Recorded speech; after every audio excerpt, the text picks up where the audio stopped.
안녕하세요. 저는 50대 무주택자이고 거주지는 부천이고 부모님과 거주하고 있고요. 직장은 구로입니다. 현재 가용자금은 5천만 원, 내년이면 1억 5천 정도 가능합니다. 월소득 300만 원이고요. 대출은 없습니다.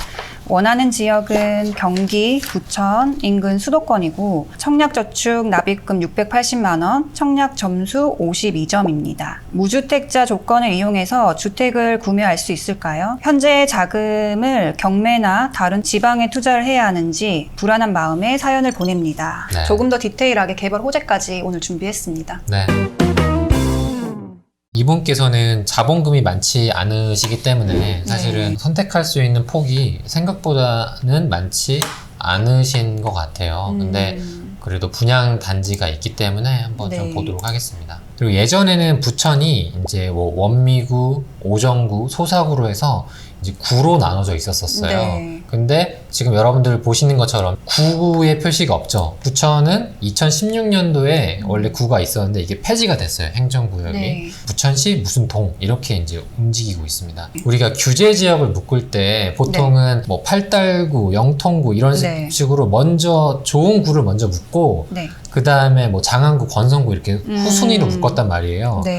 근데 이제 부천은 묶게 되면 그냥 부천이 통으로 묶인다는 거죠. 네. 이 메인 지역은 당연히 많이 올랐으니까 그냥 그럴 만해 라고 하지만 아직 많이 오르지 못한 지역들은 영향을 받을 수 있기 때문에 좀 디테일한 투자를 하고 싶다라고 하면 구가 조금 좀 세분화돼서 나눠지는 것을 투자하는 것도 한 가지 방법 중에 하나라고 생각해요. 좋은 팁이네요. 그래서 이제 우리가 서울을 나갈 때 이용할 수 있는 지하철은 여러분들이 보시는 것처럼 이제 1호선 지상철이 있고요. 7호선 지하철이 있습니다. 이분은 역공역 주변에 계시고 투자금이 5천만 원 정도라고 하셨어요. 일반 공급 가점이 한 52점 정도라고 하셨습니다. 아무래도 분양을 좀 먼저 봐야 하는 게 좀 맞을 것 같고요. 부천은 분양 단지가 많지 않죠. 이미 신도시가 개발돼서 일단 예정되어 있는 청약단지를 한번 보면요. 온수역 인근에 괴안 3D 구역 재개발이 있습니다.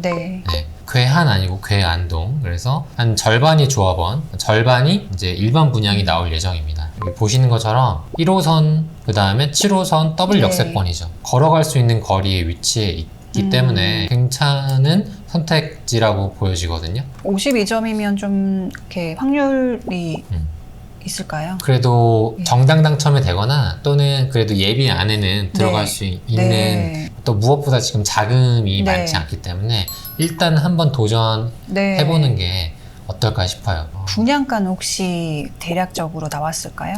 분양가는 사실 아직 오픈되진 않았기 때문에 좀 정확하게 예측하긴 힘들지만 시세보다는 좀 저렴할 가능성이 있을 수 있을 것 같고요. 여기 꼭 넣으셔야겠네요.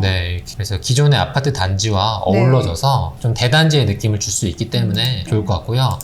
그리고 이 밑에 신혼희망타운도 있습니다. 2021년 분양 예정이고요. 여기는 뭐 세대수가 한 300세대 조금 못 미치는데 여기도 워낙 입지가 좋고 앞에 바로 공원도 있고 하기 때문에 신혼희망타운 자격이 된다라고 하면 뭐 고려해보시면 좋을 것 같고요. 부천에 사시는 분들이 많이 기대하는 지역 중에 하나가 여기 소사 힐스테이트예요. 여기 바로 앞이고 너무 좋네요. 위치가. 더블 역세권인데 여기가 분양을 한다라고 예전부터 했는데 좀 계속 지연이 됐거든요. 가보신 분들 알겠지만 분위기가 영 좋지 않거든요. 아직 개발된 느낌이 아니고 좀 낙후된 느낌이 많이 있는데 이 일대로 다 재개발되면서 좋아질 예정이고 또 이 서해선이 또 개통이 되게 되면 더블 역세권이잖아요. 그러니까 이런 지역도 한번 같이 청약 단지로 보면 좋을 것 같고요. 마지막으로 이런 단지는 조금 주의하셨으면 좋을 것 같아서 그 단지를 한번 말씀드려 볼게요.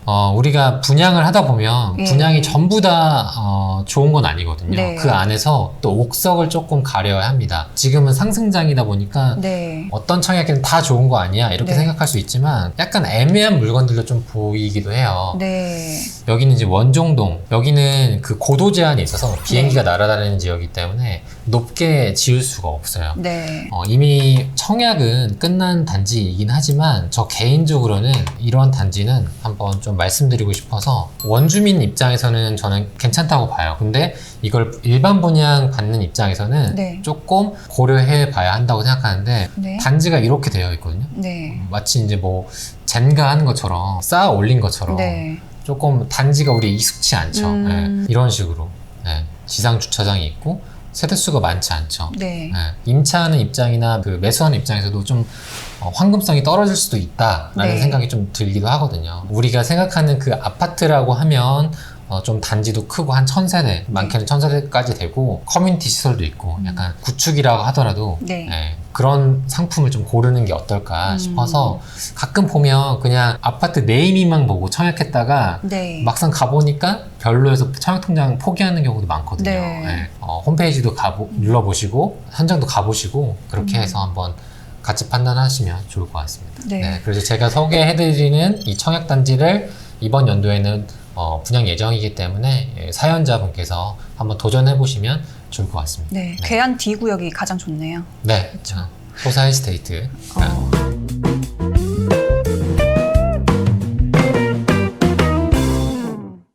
먼저 이분은 어쨌든 52점이라는 그 청약 점수가 높기 때문에 베니아님이 추천한 단지 먼저 공략을 한 다음에 만약에 안 됐을 경우에 한 6개월에서 1년 동안 안 된다고 하면 저는 부천의 아파트 소형이든 아니면 또는 가로주택 정비사업도 한번 보셨으면 좋겠다고 생각을 했습니다. 네네. 네, 먼저 개발 호재부터 정리를 한번 하고 말씀을 드리도록 하겠습니다. 대한민국에서 서울 다음으로 인구 밀도가 높은 지역입니다. 맞아요. 네, 아시다시피 서울에서 가장 많이 들어오고 있고 유출은 인천으로 많이 가고 있습니다. 전세는 보합 상태고 약간 매매 시장은 상승으로 나타나 있는데 실제 시장은 전세가도 많이 상승하고 있는 것으로 보입니다. 그리고 입주 물량은 앞으로도 3년간 부족할 것으로 보이고요. 매매가도 상승했지만 지금 전세가도 다시 오르고 있습니다.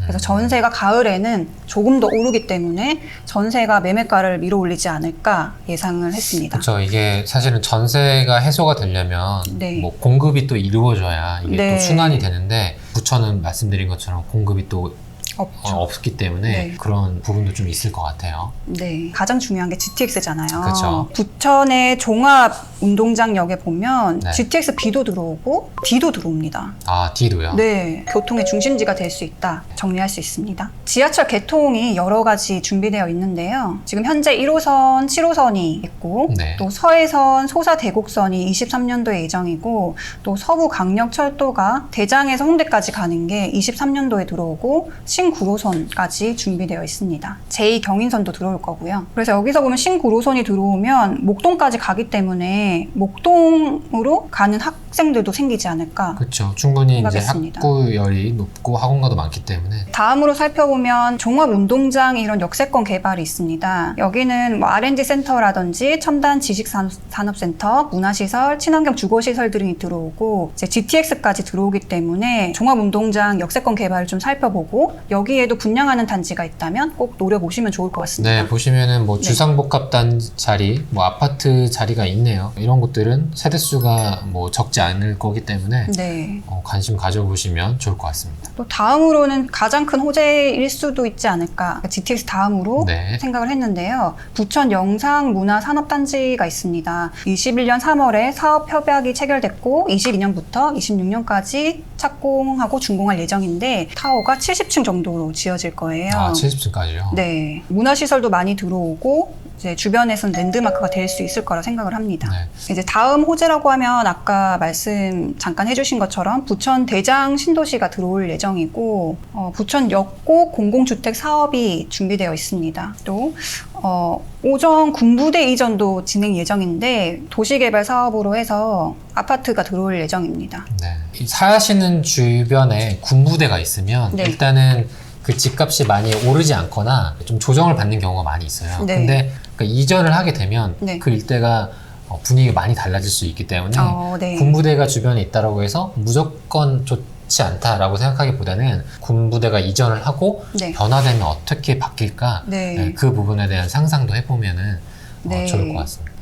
지금 부천도 사실 이 개발 호재보다는 사실 GTX 때문에 상반기에 많이 오른 면이 있습니다. 지금 우리가 이렇게 개발 호재를 알아놓고 접근을 하면 괜찮을 것 같아요. 네, 그래서 어떤 분들은 뭐 지금 가격에서 더 오를 것이냐 이런 부분을 또 네. 궁금해하실 수도 있는데 부동산 사이클은 계속 돌고 또 돕니다. 네. 그리고 이걸 지금 배워놔야 제대로 된 가치 판단을 할 수 있기 때문에 결정을 할 수 있겠죠. 네. 그래서 저희가 말씀드린 데이터를 가지고 한번 쭉 정리를 해보시면 좋을 것 같아요. 네. 최고가 아파트를 지금 살펴보면 부천시청 옆에 있는 힐스테이트 중동 주상복합이고요. 그다음에 센트럴 파크. 지금 현재 시세를 보니까 거의 13억, 14억 정도 나오고 있습니다. 네, 그래서 네. 이 중동 센트럴 파크는 2016년에 무피였는데 정말요? 네. 이때 분양가 한 6억 정도 했거든요. 이게 또 이렇게 많이 2배가 됐네요, 2배. 이 대장 단지가 왜 대장 단지가 됐는지도 한번 생각해 볼 필요도 있습니다. 왜냐면은 네. 이 인근의 아파트들은 연식이 너무 오래됐죠. 오래됐고, 근데 상가는 되게 잘 갖춰져 있어요. 네. 근데 또 지금 상가가 대부분 찼단 말이에요. 그러니까 또 바로 옆에 시청도 있고 7호선도 있고 하니까 이런 요소들이 갖춰져 있으면 집값이 또 오르는구나. 네. 참고하실 수가 있겠죠. 네. 부천시가 평균 20% 상승을 했는데 그래서 3, 40평대가 조금 더 오를 수 있다 볼 수 있고 또 전세를 보시면 부천시가 13% 상승을 했는데 3, 40평대는 14%, 또 20평대는 9% 올랐습니다. 네. 이런 부분도 유념해서 보시고 또 4, 50평대도 아직 못 올랐죠. 왜냐하면 전세가가 올라야 되는데 매물이 없어서 못 오른 게 있기 때문에 네. 매물이 나오면 전세가는 좀 더 뛸 수 있다 이렇게 볼 수 있습니다. 네. 그리고 마지막으로 부천의 가로주택 사업지를 정리를 해봤습니다. 보시면 굉장히 많죠. 현재 부천의 가로주택 정비 사업은 71개가 있고요. 네, 굉장히 많네요. 네, 소규모 재건축은 28곳, 또 재개발은 11곳, 재건축은 21곳이 있습니다. 초기 재개발까지 하면 더 많을 거고요. 원종동에 가로주택 정비 사업이 있거든요. 근데 아까 말씀하셨다시피 고도 제한이라든지 그런 게 있지만 네. 원주민으로 들어가서 한다고 하면 네. 소규모 단지들이 굉장히 많기 때문에 여기서도 투자로서는 괜찮을 수 있다고 봅니다. 네. 적은 투자 금액으로 할 수 있다면. 맞아요. 원주민 입장에서 수익 실현하는 게 좀 더 네. 유리하지 않을까 싶어요. 네. 예를 들면 뭐 3억대 사서 분담금이 2억이라고 하면 한 5, 6억 정도의 새 아파트를 가진다고 했을 때 나중에 뭐 한 7억, 8억 되면 1억 정도 이상 수익은 날 수 있는 거니까 그런 포인트로 접근을 하면 괜찮지 않을까 생각합니다. 또 가로주택 정비 사업은 속도가 아파트에 비해서 굉장히 빠르잖아요. 네. 그 일대 돌아다니면은 뭐 플랜카드가 걸려 있거나 네. 아니면 부동산 사장님이 이 지역, 이 아파트 어디서부터 어디까지 진행된다 이런 것도 알 수 있거든요. 가로주택 정보는 그 각 지역, 예를 들면 부천시청에 사이트에 들어가셔서 네. 재개발이라고 검색을 하면 엑셀로 다운받을 수 있습니다. 또 일기 신도시잖아요. 네. 30년이 다 됐기 때문에 용적률이 근데 가장 높아서 리모델링 얘기가 나올 거예요. 교통도 좋아질 거고 장기적으로는 저는 부천은 좋다고 생각합니다. 그래서 이제 사연자분은 청약을 넣어보시고 안 된다고 하면 소액으로라도 접근을 해서 마련해 보시길 추천드립니다. 오늘 이분의 사연이 소개될 예정이다라고 말씀드렸거든요. 좋은 결과가 있다라고 하면 나중에 행크를 통해서 행복재테크를 통해서 그 소식도 전해주시면 좋을 것 같습니다. 네, 시청해 주셔서 감사합니다. 집 사고 싶어요.